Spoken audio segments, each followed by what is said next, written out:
Today I wanted to show you how to put an air conditioner in a cargo trailer.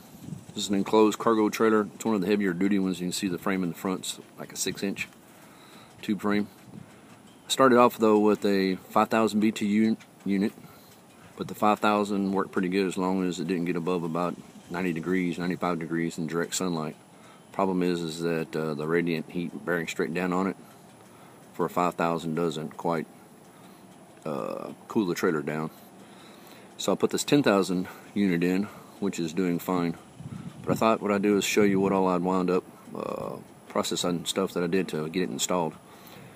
Anyway, I trimmed it out with aluminum flat bar on the front and just siliconed it in real good all the way around, top and bottom, and that keeps all the water from getting in this side from the outside. Anyway, so I was going to show you this padlock that I'd suggest. It's called a Blaylock, and the way that it actually works is it goes down over top of the pieces, and then this rod sits down inside of it. Works really good, and there's no one's going to be able to get into that. I also added this door handle, so that once I'm inside,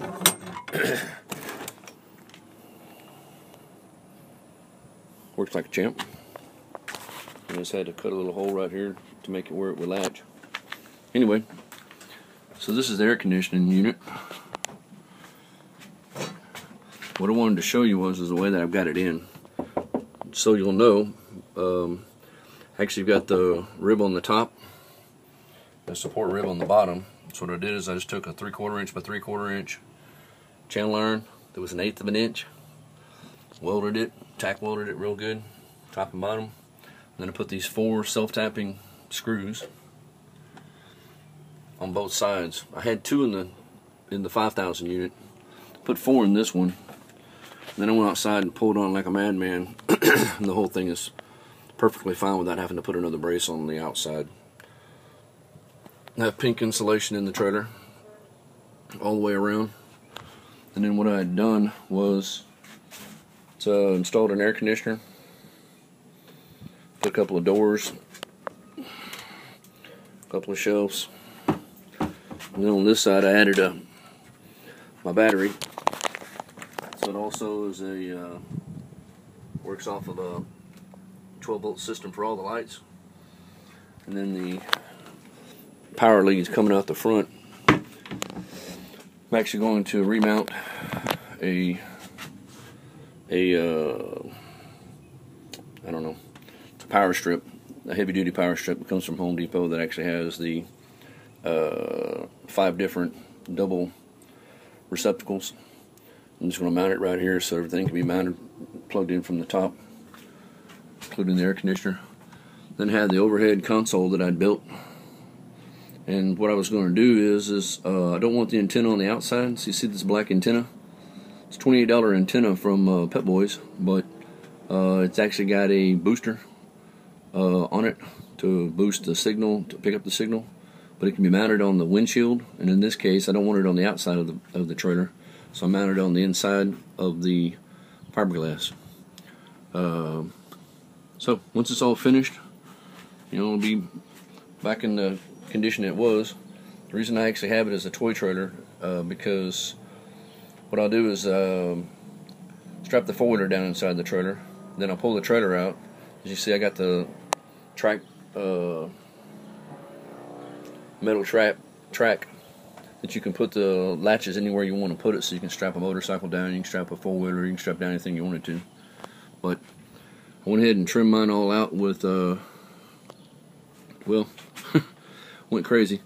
It's 2-tone gray, all the walls are insulated, 3/8 inch plywood, and then I put a 1x4 straight down and a 1x4 going back over to hide all the wires and trim it up and make it look nicer.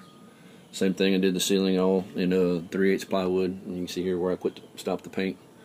The wires run in, so I ran some wires back in the back to put a floodlight in the back.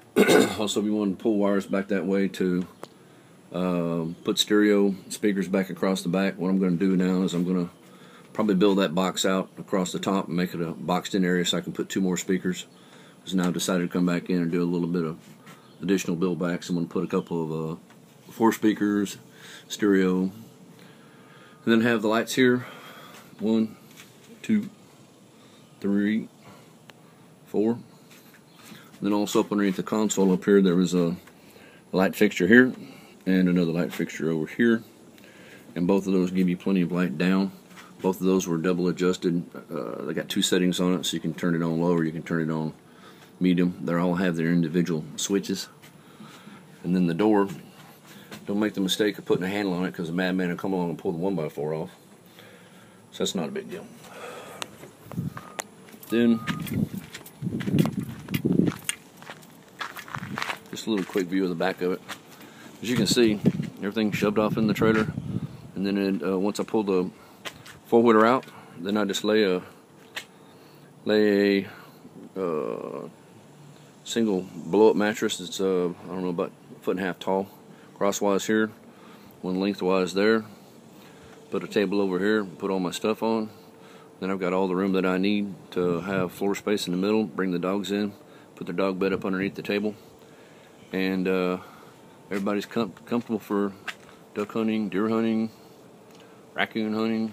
We do it all. And pretty much that's about it. I think maybe this way you can be able to see the lights a little better. You can see another light in the middle. It's actually lights up one or lights them both up. Makes it bright, really bright. Their lights are pretty much overkill at this point. And then, whole reason for all this, Duke and Ladybird. What's up? Man, my hunting dogs. Well, Duke and Ladybird. Alright, well, hope this has been helpful to you. Don't make a mistake of putting a 5,000 in because you'll just be doing a 10,000 later on down the road. Then you wind up having to pull this stuff back out, recut it. But once it's finished, it's trimmed out nicely. It's really a pretty trailer. And you got everything that you need. Hope this has been helpful.